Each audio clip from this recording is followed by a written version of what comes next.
Painted application ધોરણ 6 થી 12ના વિદ્યાર્થીઓ માટે અપડેટ થઈ ચૂકી છે. આ એપ્લિકેશનમાં શું છે? બધા જ વિષયના વિડીયોઝ છે. ગુજરાતની બેસ્ટ ફેકલ્ટી દ્વારા લાઈવ લેક્ચર્સ છે. આઈએમપી પ્રશ્ન છે, ટેસ્ટ સિરીઝ છે અને ગુજરાતના તમામ વિદ્યાર્થીઓ સાથે તમે તમારી કમ્પેરિઝન કરી શકો છો. ગેમિફિકેશન છે અને બીજું ઘણું બધું. તો તમે એપ્લિકેશન ડાઉનલોડ ન કરી હોય તો ડિસ્ક્રિપ્શનમાં લિંક આપી છે. હમણાં જ પ્લે સ્ટોર ઉપર જાઓ અને એપ્લિકેશન ડાઉનલોડ કરો. ઘરે બેઠીને સરસ મજાનું ગુજરાતની જોરદાર ફેકલ્ટી સાથે ભણો, સારા માર્ક્સે પાસ થાઓ. તો ટેકનિકલી તો એમાંથી 3 માર્કનો એકાદો સવાલ પૂછાવો જોઈએ, પણ જ્યારે તમે એનાલિસિસ કરશો તો તમને ખ્યાલ આવશે કે લગભગ દર વખતે બોર્ડમાંથી એમાં 2 માર્કનું પૂછાય છે, 2 માર્કનું. અને આ 2 માર્કમાં મોટા ભાગે શું પૂછાય છે તો કે 2 માર્કમાં મોટા ભાગે હેતુલક્ષી એક ગુણના પૂછાય છે. બરાબર, આવું આ રીતનું એનું માર્કનું વિભાજન છે. બરાબર, ચાલો.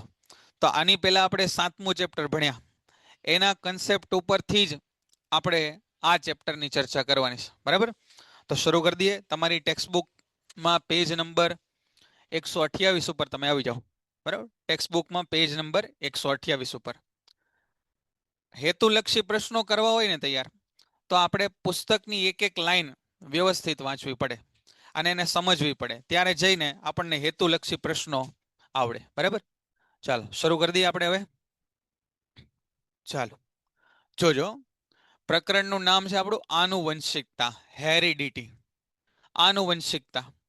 આપણે જનરલી વારસાગત એવા શબ્દનો પ્રયોગ કરતા હોય કે ફલાણી વસ્તુ તો કે વારસાગત છે, અમુક પ્રકારના રોગો તો કે વારસાગત છે, અમુક કુટુંબમાં લોકો કહેવાય તો કે ઊંચા, કેમ તો કે વારસાગત છે, અમુક કુટુંબમાં લોકો કહેવાય તો કે જાડા, કેમ તો કે વારસાગત છે, અમુકમાં બધા પુરુષોને તાલ પડી જાય, કેમ તો કે વારસાગત છે. આવું તમે સાંભળ્યું છે? આ વસ્તુ તમે સાંભળી છે કે નહીં? વારસાગત એવો શબ્દ સાંભળ્યો છે? આવો શબ્દ? હા, બસ તો એ જ આનુવંશિકતા છે. એમાં કાંઈ મોટું રોકેટ સાયન્સ છે નહીં.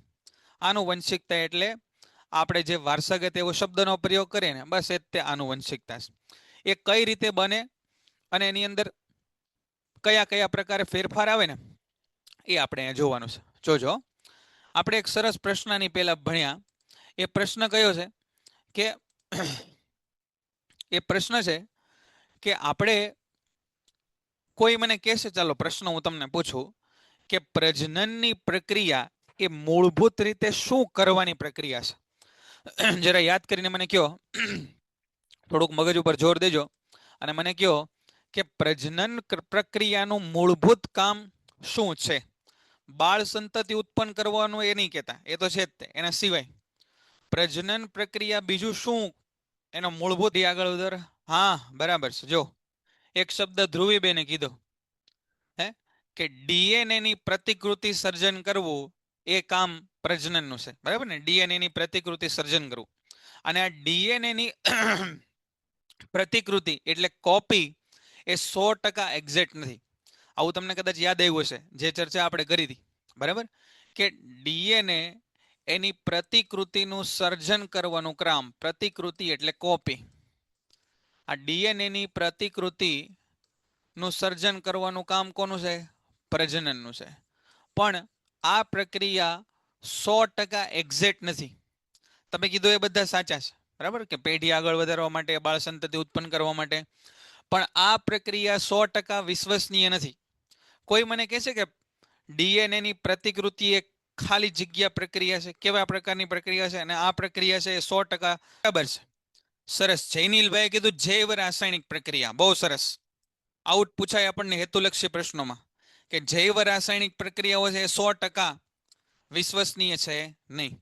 તો આ જ વાત ઉપર આપણે આજે ચર્ચા કરવાની છે. બરાબર, જૈવ રાસાયણિક પ્રક્રિયા. ખૂબ સરસ. જો આપણે જોયું કે પ્રજનન ક્રિયાઓ દ્વારા પિતૃને સમાન પરંતુ કેટલીક ભિન્નતા ધરાવતા નવા સજીવો ઉત્પન્ન થાય. જો પ્રજનનથી શું થાય તો કે પિતૃને સમાન. પિતૃને સમાન એટલે હું તો કે ભાઈ આપણે માણસ છીએ તો માણસ જ તે પેદા થાય, પરંતુ કેટલીક ભિન્નતા ધરાવતા નવા સજીવ પેદા થાય.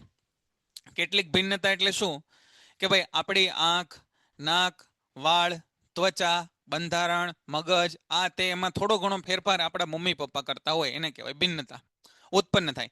આપણે ચર્ચા કરી ગયા કે અલિંગી પ્રજનનમાં જો અલિંગી પ્રજનનમાં કેટલીક ભિન્નતાઓ કેવી રીતે ઉત્પન્ન થાય છે, બરાબર. અલિંગી પ્રજનનમાં ભિન્નતાઓ, કોઈ પૂછે કે અલિંગી અને લિંગી પ્રજનન બંનેમાં ભિન્નતા ઉત્પન્ન થાય, તો હા, બંનેમાં થાય. હમણાં આપણે ઉદાહરણ જોઈએ. અલિંગી પ્રજનન એટલે શું? તો કે એકલ સજીવ દ્વારા એના જેવા સજીવ ઉત્પન્ન થાય એને અલિંગી પ્રજનન કહેવાય. લિંગી પ્રજનન કોને કહેવાય? તો કે બે ભિન્ન સજીવો દ્વારા નવા સજીવની ઉત્પત્તિ થાય એને આપણે લિંગી પ્રજનન કહીએ. જો ભિન્નતાઓની સંખ્યા લિંગી પ્રજનન દ્વારા ઉત્તરોત્તર અધિકતમ થાય છે. જો આ યાદ રાખજો, આવું પૂછાય હેતુલક્ષીમાં કે કોની અંદર ભિન્નતા વધારે મળે, તો કે લિંગી પ્રજનનમાં ભિન્નતાઓ છે એ વધારે મળે. કેમ? કેમ કે લિંગી પ્રજનનમાં ભાઈ બે સજીવો છે, તો બે સજીવો પોતે અલગ ભિન્ન સજીવો અને એના દ્વારા ઉત્પન્ન થતી સંતતિ, એમાં બેયના લક્ષણો આવે. એટલે લિંગી પ્રજનનમાં ભિન્નતાઓ કેવી હોય? તો કે વધારે હોય. ભિન્નતા કોને કહીએ આપણે? ભિન્નતા કોને કહીએ? તો કે એક સજીવમાં જોવા મળતા લક્ષણોના તફાવતને ભિન્નતા આપણે કોને કહીએ? ભિન્નતા એવો શબ્દ આપણે અહીંયા જોયો, તો ભિન્નતાને આપણે કઈ રીતે વ્યાખ્યાયિત કરીએ? તો કે સજીવોમાં જોવા મળતી લક્ષણોના તફાવતને. ખાલી ટૂંકમાં લખી નાખો અહીંયા. ભિન્નતા એટલે શું? તો કે લક્ષણોમાં તફાવત. લક્ષણોમાં તફાવત. એક સરસ અને સાદું ઉદાહરણ લઈએ જે આપણને પુસ્તકમાં આપ્યું છે. જો આને કહેવાય કર્ણપલ્લવ. આ જે ભાગ કાનનો દેખાય છે એને કહેવાય કર્ણપલ્લવ.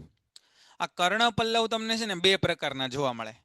એક છે આવા મુક્ત કર્ણપલ્લવ, જે આ રીતે તમે જોઈ શકો છો મારો, અને એક આવા હોય મતલબ જોડાયેલા કર્ણપલ્લવ. આવા બે પ્રકારના. આને ભિન્નતા કહેવાય. અમુકના કાન છે આ પ્રકારથી હોય, આમ હોય, ભિન્નતા છે. જો આ મુક્ત કર્ણપલ્લવ જે અહીંયા તમને દેખાય છે આ પ્રકારે, બરાબર, અને આ છે જોડાયેલો કર્ણપલ્લવ. સમજાણું? તો આ પણ એક પ્રકારની ભિન્નતા છે, લક્ષણોમાં તફાવત. એવું તમે દરેક બાબતમાં કહી શકો, બરાબર. જો આપણે શેરડીના ખેતરનું અવલોકન કરીએ તો છોડ વચ્ચે ખૂબ ઓછી ભિન્નતાઓ જોવા મળે. જો શેરડી, શેરડી એટલે કોની વાત કરીએ આપણે? વનસ્પતિ. વનસ્પતિની અંદર ભિન્નતા કેવી જોવા મળે? તો કે ખૂબ ઓછી જોવા મળે. કેમ ખૂબ ઓછી જોવા મળે?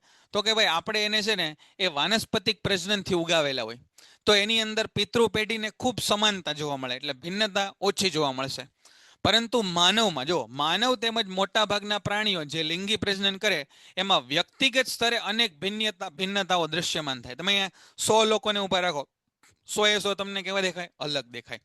હાઈટ, બોડી, સ્કિન ટોન, વાળ, આંખ, નાક, કાન, હાથ, પગ, પ્રજનન અંગો, દરેક પ્રકારે સજીવો કેવા દેખાય? આ માનવો અને એના જેવા લિંગી પ્રજનન કરનારા, તો કે અલગ દેખાય. કેમ કે એમાં ભિન્નતાનું પ્રમાણ કેવું છે? વધારે છે. આ પ્રકરણમાં આપણે તે ક્રિયાવિધિનો અભ્યાસ કરશું જેનાથી ભિન્નતા ઉત્પન્ન થાય અને આનુવંશિકતા બને. જો ભિન્નતા ઉત્પન્ન થાય, ભિન્નતા ઉત્પન્ન થાય અને આનુવંશિકતા બને. ભિન્નતા ઉત્પન્ન થાય એટલે હું? તો કે એક નવું લક્ષણ આવ્યું, અને આનુવંશિકતા બને એટલે હું? તો કે એ નવું લક્ષણ આગળ ને આગળ કન્ટિન્યુ થયું, બરાબર. એને શું કહેવાય? ભિન્નતા ઉત્પન્ન થવી અને આનુવંશિકતા બનવી. જેમ કે ઉદાહરણ તરીકે જો મારો કર્ણપલ્લવ મુક્ત કર્ણપલ્લવ છે, પણ માનો કે મારા કોઈ સંતાનમાં આ રીતે જોડાયેલો કર્ણપલ્લવ આવ્યો, તો એ શું થયું? એક પ્રકારે ભિન્નતા આવી. અને હવે આગળ ને આગળ એની જે બાળ સંતતિ થાય એમાંય આ રીતે જોડાયેલો કર્ણપલ્લવ આવે, તો એને કહેવાય ભિન્નતા આવવી અને અનુગામી પેઢીમાં આગળ વધવી, એટલે કે આનુવંશિકતા બનવી. બોલો, આ પ્રસ્તાવનાનો એક પેરેગ્રાફ જોઈએ એમાં તમને ખ્યાલ આવ્યો? પ્રસ્તાવનાનો આ જે પહેલો પેરેગ્રાફ આપણે જોઈએ એમાં હું વાંચી નથી શકતો આમાં, બરાબર. એને ગુજરાતીમાં લખો, કંઈક મને સમજાતું નથી તમે જે લખો છો ને. પ્રજનન દરમિયાન ભિન્નતાઓનું સંચયન. આ આકૃતિ જોઈ લો એટલે તમને બધું સમજાઈ જાય. જો આ આકૃતિ જુઓ. અનુગામી પેઢીમાં વિવિધતાનું સર્જન. અનુગામી પેઢી એટલે હું? તો કે આ બધા આગળ વધે ને એને એની અનુગામી પેઢી કહેવાય, એને અનુગામી પેઢી કહેવાય. આ અનુગામી પેઢી દરમિયાન ભિન્નતાનું સંચયનનો મતલબ શું થાય? તો કે ભિન્નતાઓ કઈ રીતે ભેગી થાય એની વાત કરવાની છે. જોજો આ શું છે? આ પેલા કયા સજીવ છે જુઓ. અહીંયા આગળ આપણને એક અલિંગી પ્રજનનનું ઉદાહરણ આપેલું છે, બેક્ટેરિયાનું. તો સમજો આ એક બેક્ટેરિયો છે, બરાબર. આના તમે જુઓ, આવું કાંઈ હોય નહીં, ખાલી સમજવા માટે હું તમને કહું છું કે આ બેક્ટેરિયાનું માથું, હાથ, પૂંછડી એ બધું ભૂરા રંગનું છે. આના પ્રજનનથી બે ભિન્ન સજીવો ઉત્પન્ન થયા. આ બે એ બેયની અંદર ભિન્નતા આવી. શું ભિન્નતા આવી? તો કે સાહેબ આનું માથું લાલ થઈ ગયું અને આની પૂંછડી છે એ લીલી થઈ ગઈ. આ બે સજીવો, એમાં ભિન્નતા આવી. જો એક સજીવમાંથી બે સજીવ બન્યા, એની અંદર ભિન્નતા આવી. હવે જો આણે પ્રજનન કરીને બીજા બે સજીવો ઉત્પન્ન કર્યા, એમાં આ ભિન્નતા આવી એ આનુવંશિકતા બની. જો આના બે છોકરાના રીતે માથા કેવા થયા? લાલ. અને આના બે છોકરાના રીતે આ પૂંછડી કેવી થઈ? લીલી થઈ. તો ભિન્નતા આવી અને એનો સંગ્રહ થયો અને બીજી નવી ભિન્નતા ઉત્પન્ન થઈ. આ બેની પાંખો તો ભૂરી જતી, પણ આની પાંખ જો આવી ચટ્ટાપટ્ટા વાળી થઈ ગઈ, આની પાંખ છે આવી ગુલાબી થઈ ગઈ, આનું ધડ છે આવું ભૂરું હતું એની બદલે આવું વાદળી કલરનું થઈ ગયું. તો અહીંયા આગળ ભિન્નતાઓ આવી અને આ ભિન્નતાઓ આનુવંશિક બની. આ સમજાણી મેં જે વાર્તા કીધી આકૃતિ ઉપરથી? બસ આ જ વસ્તુ લખેલી છે બાજુમાં, એકદમ એક્ઝેક્ટ આ જ વસ્તુ લખી છે. સમજાણું આમાં શું કીધું એ? હું ફરીવાર એકવાર રિપીટ કરું છું. જો શું કીધું કે આ એક બેક્ટેરિયો છે. આ બેક્ટેરિયાના હાથ, પગ, આંખ, પૂંછડી બધું છે એ ભૂરા રંગનું છે. આ એના બે છોકરા, તો એકનું માથું લાલ થયું, એકની પૂંછડી લીલી થઈ. એને કહેવાય ભિન્નતા આવી. ભિન્નતા શા માટે આવી હશે? તો કે સાહેબ ડીએનએ ની પ્રતિકૃતિ બની એ ચોકસાઈપૂર્વક બની હશે નહીં, એટલા માટે અલગ થયા. તો આ બેયની, આનું માથું અલગ થઈ ગયું અને પૂંછડી અલગ થઈ. આના પાછા બે છોકરા, એ બેયના માથા જોવો લાલ, પણ આની પાંખ છે આવી ચટ્ટાપટ્ટા વાળી આવી, આની પાંખ છે આવી ગુલાબી આવી. આના બે છોકરા, એ બેયની પાછી પૂંછડી એના બાપા જેવી, કેવી? લીલી. પણ એનું ધડ અલગ થઈ ગયું. જો આ છે એ વાદળી કલર જેવું થઈ ગયું, આનું એના બાપા જેવું જ રહ્યું. સમજાણું? તો ભિન્નતાઓ આવી અને આનુવંશિકતા બની. અહીંયા એ જ વસ્તુ લખીશ. બસ તમારે શું કરવાનું? પેલા ટાઇટલ યાદ રાખો, પ્રજનન દરમિયાન ભિન્નતાઓનું સંચયન. સંચયન એટલે સંગ્રહ થાવો. સંચયન એટલે સંગ્રહ થાવો. તમે જુઓ અહીંયા આનું માથું લાલ થયું તો આ બધાના માથા હવે લાલ લાલ જ આવશે. આની પૂંછડી લીલી થઈ તો બધાની પૂંછડી લીલી જ આવશે. એને કહેવાય સંચયન. સંચયન એટલે ભેગું થવું. પૂર્વ અસ્તિત્વ ધરાવતી પેઢીમાં આનુવંશિક સંતતિને એક આધારક શારીરિક બંધારણ તેમજ કેટલીક ભિન્નતાઓ પ્રાપ્ત થાય. જો આવો પ્રશ્ન પૂછાય કે આપણા બાપા પાસેથી આપણને શું પ્રાપ્ત થાય? બાપા એટલે સમજો બાપા ને મમ્મી બે. એક તો આપણને થાય આધારક શરીર બંધારણ પ્રાપ્ત થાય. એટલે આ બે હાથ, પગ, માથું, આંખ, કાન, એ બધું પ્રોપર જગ્યાએ અને પ્રોપર આપણને આવું શરીર બંધારણ મળે પ્રજનનના કારણે પૂર્વ અસ્તિત્વ ધરાવતી પેઢીમાંથી. અને કેટલીક ભિન્નતા, આપણો દેખાવ આપણા મમ્મી પપ્પા કરતાં થોડો અલગ, આપણો શરીરનું બંધારણ એના કરતાં થોડું અલગ, એને કહેવાય ભિન્નતા. હવે થોડું વિચારીએ કે આ નવી પેઢીનો પ્રજનનનું પરિણામ શું આવે? બીજી પેઢીમાં પહેલી પેઢીથી મળતી ભિન્નતાઓ અને કેટલીક નવી ભિન્નતાઓ. જો આ બીજી પેઢી છે એમાં શું થાય? તો કે પહેલી પેઢીમાંથી આવેલી ભિન્નતાઓ, જો આ લાલ માથું, અને કેટલીક નવી ભિન્નતાઓ. જો અહીંયા આ પાંખનો કલર બદલાઈ ગયો. સમજાણું? આકૃતિમાં આ સ્થિતિ દર્શાવેલી છે જેમાં એકલ સજીવ પ્રજનન કરે. જો એકલ સજીવ પ્રજનન કરે ને, એકલ સજીવ કયું પ્રજનન કરે? હંમેશા અલિંગી પ્રજનન કરે. એકલ સજીવ પ્રજનન કરે છે, અલિંગી પ્રજનન થાય. એમાં એક જીવાણુનું વિભાજન થઈ અને બે જીવાણુઓ ફરી વિભાજન પામી અને બનતા 4 સ્વતંત્ર જીવાણુમાં ઘણી સમાનતાઓ હશે, પરંતુ ખૂબ જ ઓછી ભિન્નતાઓ હશે. આની અંદર ઘણી સમાનતા હોય. આ સમજો કે આ બે આના છોકરા અને આ બે આના છોકરા, એટલે આ દાદા અને આ એનો પૌત્ર કે પૌત્રી જે હોય એના વચ્ચે શું જોવા મળે? સમાનતા. જો આને માથું અને બે પાંખ અને બે પાંખ, અને પૂંછડી અને ધડ અને ધડ, પરંતુ ઓછી ભિન્નતા. શું ભિન્ન છે? તો કે જો સાહેબ આનો કલર છે ને પૂંછડીનો ભૂરો છે ને આનો છે કલર એ લીલો. સમજાણું? તો ટૂંકમાં એને દાદામાં અને દાદાના બધા દીકરાઓમાં શું જોવા મળે આપણને? ઘણી સમાનતાઓ અને ખૂબ જ ઓછી ભિન્નતા, જે ડીએનએના સ્વયંજનનના સમયે ન્યૂનતમ ખામીના કારણે ઉત્પન્ન થઈ હશે. જો ડીએનએના સ્વયંજનન એટલે સમજો ડીએનએની પ્રતિકૃતિ બની એ સમયે જેટલી ઓછામાં ઓછી ખામી એટલી ભિન્નતાઓ કેવી થાય? તો બીજું કયું એકાદ મતલબ જોયું હોય તો તમે જુઓ કે એમાં અમિતાભ બચ્ચન છે, એ અમિતાભ બચ્ચનની અંદર એનો પોતે એનો દીકરો કેવાય બે સરખા દેખાતા હોય. બરાબર? તો એ બે સરખા દેખાય એનો મતલબ શું થયો? કે જ્યારે એના ડીએનએ બન્યા હશે ત્યારે કેવી ખામીઓ હશે? ન્યૂનતમ ખામીઓ હશે. એટલા માટે એક્ઝેક્ટ એના જેવો જ દેખાય, બાપ અને દીકરો બે. બરાબર ને? આકૃતિ આપણે દોરી શકીએ ને, આકૃતિ આપણે દોરી શકીએ, એમાંથી સમજાય. પરંતુ જો લિંગી પ્રજનન થાય તો વધારે ભિન્નતાઓનું સર્જન થાય. જો અહીંયા ફરી વાર એવું, લિંગી પ્રજનન વધારે ભિન્નતાઓ. ખરા ખોટામાં પૂછાય? અલિંગી પ્રજનનમાં પ્રમાણમાં વધુ ભિન્નતાઓ જોવા મળે છે. બોલો સાચું કે ખોટું? અલિંગી પ્રજનનમાં પ્રમાણમાં વધુ ભિન્નતાઓ જોવા મળે છે. આવું કહેવાય? ખોટું. અલિંગી પ્રજનનમાં વધુ ભિન્નતા જોવા મળે નહીં. શેમાં જોવા મળે? લિંગી પ્રજનનમાં. લિંગી પ્રજનન એટલે બે સજીવો દ્વારા મળીને જે બાળ સંતતિ ઉત્પન્ન થાય એ. લિંગી પ્રજનન એટલે આપણામાં, એટલે કે માણસોમાં અને અન્ય પ્રાણીઓ, કૂતરા, બિલાડામાં, ગાય, ભેંસમાં જે જોવા મળે એને લિંગી પ્રજનન કહેવાય. બરાબર? તેના વિષયમાં આપણે આનુવંશિકતાના નિયમોને સમયે જોશું. આગળ સરસ મજાના પ્રયોગો આવવાના છે. શું કોઈ જાતિની આ બધી ભિન્નતાઓ તેના પર્યાવરણમાં અસ્તિત્વ જાળવી રાખવા માટે સંભાવના સમાન હશે? મને કહો તો આ વાક્ય તમને સમજાણું કે ભિન્નતાઓ આવી, શું આ ભિન્નતા એને પર્યાવરણમાં ટકાવી રાખવા માટે મદદ કરે? તો મદદ કરે તે અને નોય કરે. કઈ રીતે આપણે આગળ ડિટેલમાં સમજશું, ચોક્કસપણે નહીં. આ વાક્ય યાદ રાખજો, આ વાક્ય યાદ રાખજો. હવે હું તમને કહું, સાંભળજો. આ 3 માર્કમાં આપણે આ ચેપ્ટર પૂછાય એવું કીધું, બરાબર?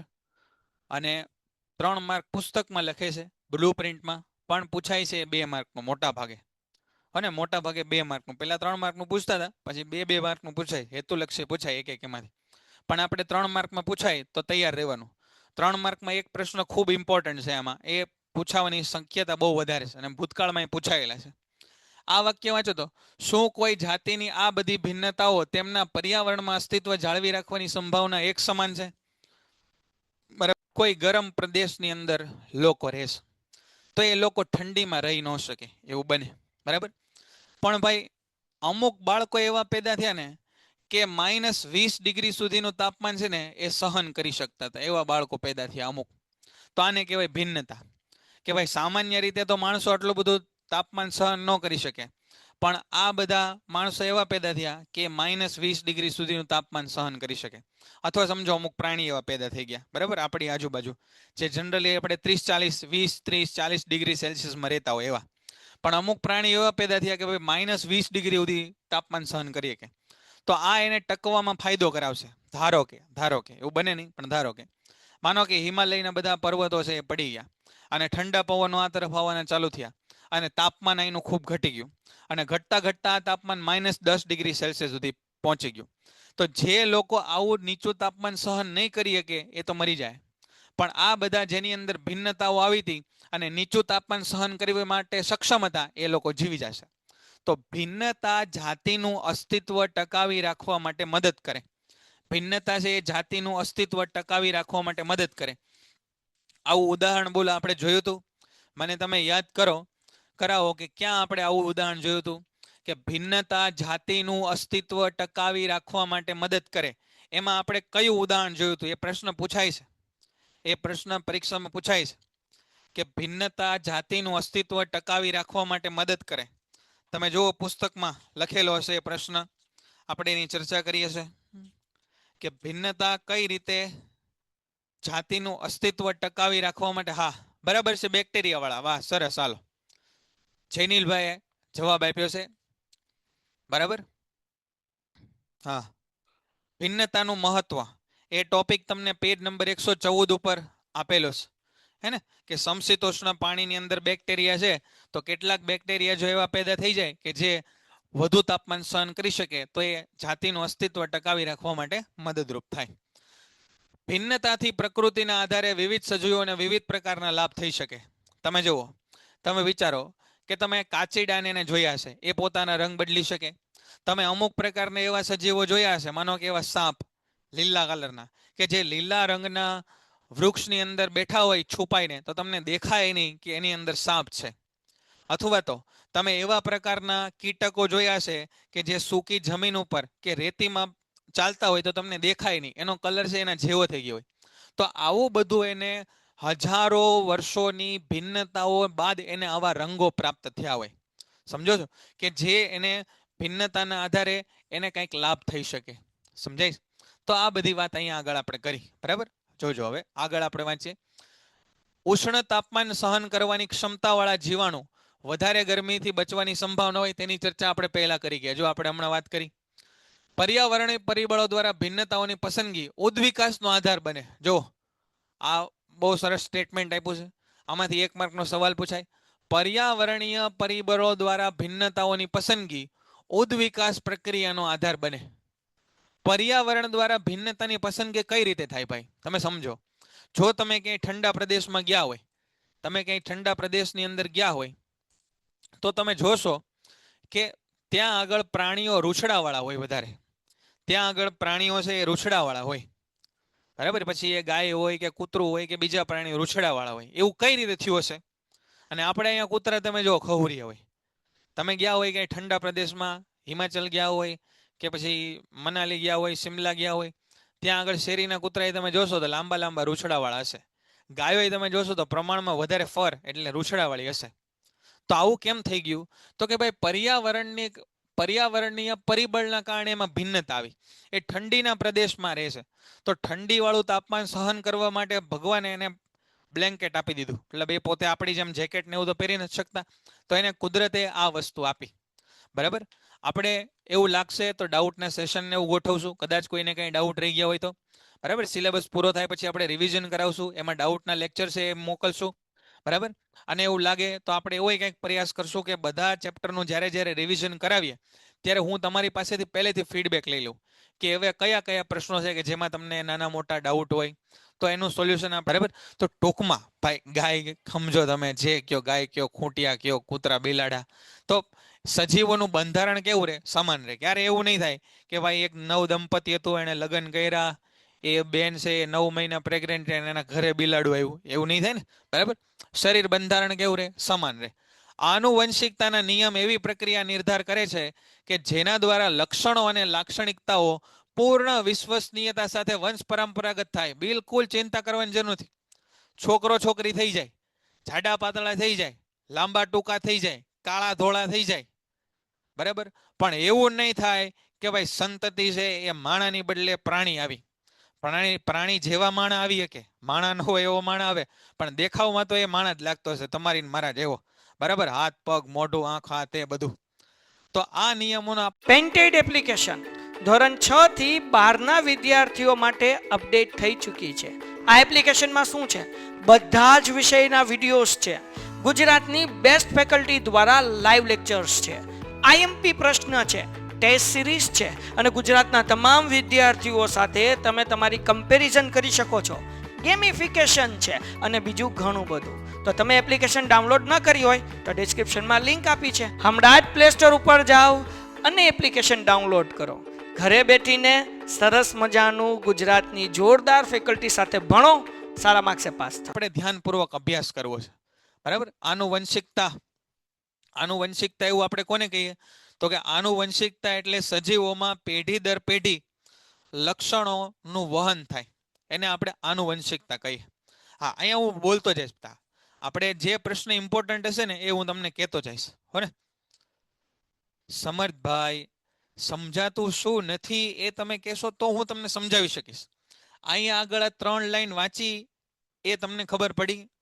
સમર્થભાઈ, આ 3 લાઈન વાંચી એ તમને ખબર પડી કે પ્રજનન ક્રિયાનું સૌથી મહત્વપૂર્ણ પરિણામ નવી સંતતિના સજીવોનું સમાન બંધારણ છે. સમાન બંધારણ એટલે કૂતરાના છોકરા કયો કે બાળ સંતતિની, બરાબર.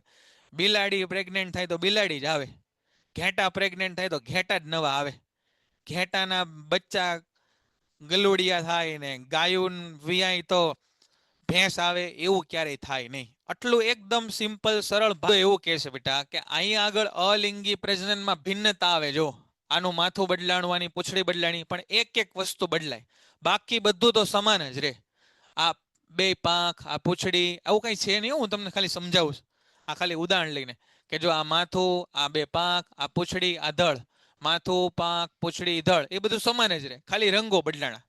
તો બહુ ઓછી ભિન્નતા અને ઘણી વધુ સમાનતા.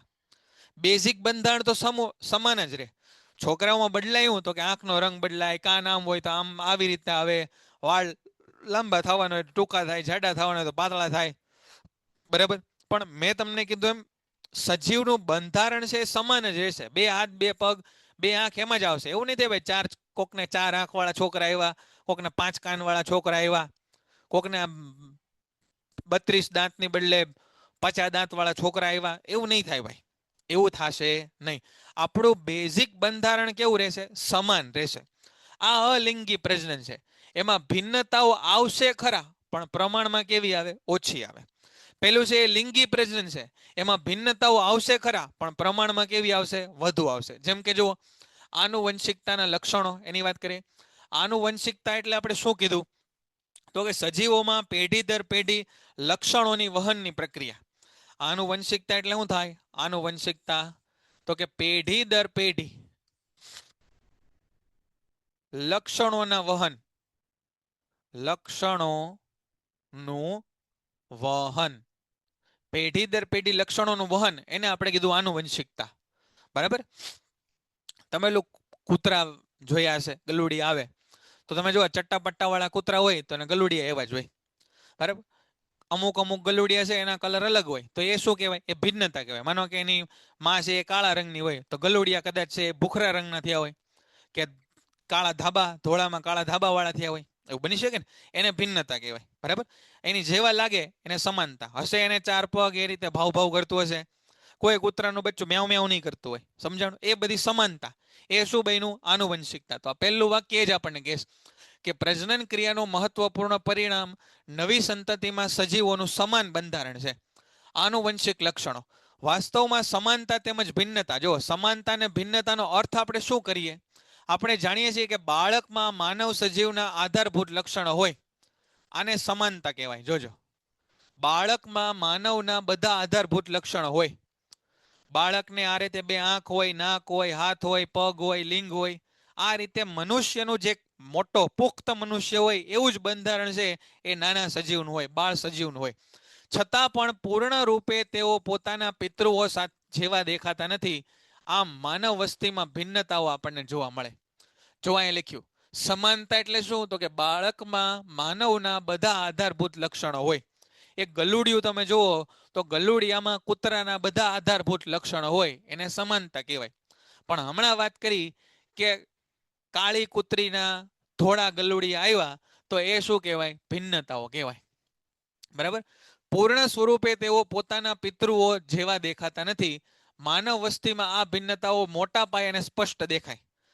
હવે આમાં વિચારો તમે, કૂતરામાં, બિલાડામાં, માણસમાં, એમાં તમને ભિન્નતાઓ સ્પષ્ટ દેખાય જાય. પણ માનો કે 10 ચકલી તમે રાખી દો, તો એ 10 ચકલીને આઈડેન્ટિફાઈ કરવી આપણને થોડીક મુશ્કેલ પડી જાય. અથવા 10 કીડીઓ રાખી દો, નાની નાની કીડી, મકોડા રાખી દો, તો એ 10 મકોડા છે એમાં કોણ કોનો બાપ છે, કોણ કોનો ભાઈ, કોણ કોની બેની, આપણને ખબર પડે નહીં. બિલાડીમાં બિલાડી ને બિલાડો કદાચ આઈડેન્ટિફાઈ થઈ જાય, કૂતરામાં કૂતરો ને કૂતરી કદાચ આઈડેન્ટિફાઈ થઈ જાય. પણ આવા અમુક અમુક પ્રાણીઓમાં ભિન્નતા આપણને સરળતાથી દેખાય નહીં. બોલો, અહીં સુધી જે ચર્ચા કરી એ ખ્યાલ આવ્યો બેટા? અહીં સુધી જે ચર્ચા કરી, આમાં હું એક એક વાક્ય એટલા માટે વાંચું છું કે આમાંથી એક એક ગુણના 2 પ્રશ્નો પૂછાય પરીક્ષામાં, અને એ જે એક એક લાઈન વાંચે ને એને જ આવડે. એ બધી લાઈનો જો અંડરલાઈન કરતો જાઓ. સમાનતા એટલે શું? તો આ રહ્યું. ભિન્નતા એટલે શું? તો આ બીજી લાઈન રહી. સમજાણું? એકદમ ક્લિયર ભાષામાં ખબર. તમારે આવા ઉદાહરણ લખવા નથી. કૂતરાની બાળ સંતતિ કૂતરા હોય ને બિલાડાના ઘરે બિલાડા જ આવે, એ તમારે લખવા નથી. તમારે જે આમાં લખ્યું એ લખવાનું છે. બરાબર? એ હું તમને સમજાવવા માટે કહું છું. જો માણસોની અંદર ભિન્નતામાં એક પ્રકારનું ઉદાહરણ આપણને આપ્યું છે કે કર્ણ પલ્લવનું ઉદાહરણ. જો આ મુક્ત કર્ણ પલ્લવ એટલે જે પ્રકારથી મારે છે એ પ્રકારે. બરાબર? જે પ્રકારથી અહીંયા મને છે એ પ્રકારે.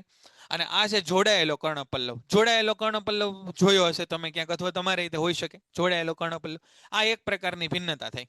આવી ઘણી બધી ભિન્નતાઓ છે એ માણસમાં જોવા મળે છે. બરાબર? આ નીચે આપેલું છે એ તમે વાંચજો. આનુવંશિકતાના નિયમો માટે મેન્ડલ, આ યાદ રાખજો, જોન ગ્રેગર મેન્ડલ. આનુવંશિકતાના મૂળભૂત નિયમો કોણે આપ્યા? તો કે જોન ગ્રેગર મેન્ડલ આપ્યા. મસ્ત એની પાછળ વાર્તા આપેલી છે, હમણાં આપણે વાંચશું. આજે ટાઈમ મળે તો આજે, નહીતર કાલે વાંચશું. પણ આનુવંશિકતા માટેના નિયમો કોણે આપ્યા? તો કે મેન્ડલે. માનવમાં લક્ષણોની આનુવંશિકતાના નિયમો એ બાબત પર આધારિત છે કે માતા તેમજ પિતા સમાન પ્રમાણમાં આનુવંશિક પદાર્થો સંતતિમાં વહન કરે. બહુ સરસ વાક્ય, અહીંયા ધ્યાન આપજો. બહુ સરસ વાક્ય અહીંયા કીધું કે માનવમાં લક્ષણોની આનુવંશિકતાનો નિયમ એ બાબત પર આધારિત છે કે માતા અને પિતા સમાન પ્રમાણમાં આનુવંશિક પદાર્થનું બાળ સંતતિમાં વહન કરે. બાળક બને એમાં માતા અને પિતાનો ફાળો 50-50% હોય. 23 રંગસૂત્ર માતાના, 23 રંગસૂત્ર પિતાના. બાપો ગમે એટલો માથા ભારે હોય તો એમ ન કહી શકે કે ભાઈ આ છોકરાને તો હું બધા મારા જ લક્ષણો આપીશ, એવું એ કહી શકે નહીં. કુદરતે વ્યવસ્થા જે પ્રકારે બનાવી છે કે માતા અને પિતા બંનેનો ફાળો કેટલો? 50-50%. આનુવંશિક દ્રવ્યો આપવાનું કામ 50% માતાનું, 50% પિતાનું. એમાં ગમે એ માથા ભારે આવી જાય એનું કાંઈ હાલે નહીં. 50% માતા પાસેથી આવે, 50% પિતા પાસેથી આવે. એટલા માટે ઘણીવાર આપણા માસીઓ મામા એનાય લખણ જોવા મળે અને આપણી ફઈ કાકા એનાય લખણ આપણામાં જોવા મળે. સમજાય છે? અહીં સુધીની ચર્ચા ખબર પડી ભાઈ? અને આને તમારે વાંચવું પડશે. ભિન્ન અલિંગી પ્રજનનમાં ભિન્નતા જૈનિલભાઈ જોવા મળે પણ પ્રમાણમાં ઓછી કરો. હમણાં જે સમજાવી એમાં સમજો. બધું 23 હું પ્રોપર જ બોલું છું, સાચું જ સમજાવું. થોડીક મારી ઉપર શ્રદ્ધા રાખો તમે, અને થોડું આગળ ભણશો એટલે તમને ખબર પડી જશે. હવે એ બધી હાઇપોથેટિકલ થિયરીમાં ન જાઓ તમે આસ્થાબેન. આ દુનિયામાં આપણા જેવી 7 કોપી હોય ખબર નહીં યાર, આપણે ગોતી નથી ક્યાંય કોપી આપણા જેવી. અને તમે જો બે હગા એકદમ મતલબ જોડિયા ભાઈઓ હોય એની અંદર થોડી ઘણી ભિન્નતાઓ તમને જોવા મળી જાય. બરાબર, તો હશે કંઈક 7 કોપી, એના પાછળની થિયરી કંઈક હશે, પણ એ આપણને હાલમાં ખબર નથી કાંઈ. બરાબર, તો એમાં આપણે ન પડીએ હાઇપોથેટિકલ કોઈ વાતમાં. અત્યારે આપણે આ સમજીએ. એનો મતલબ એમ થાય કે પ્રત્યેક લક્ષણ પિતા અને માતા બંનેના ડીએનએ થી પ્રભાવિત હોઈ શકે છે.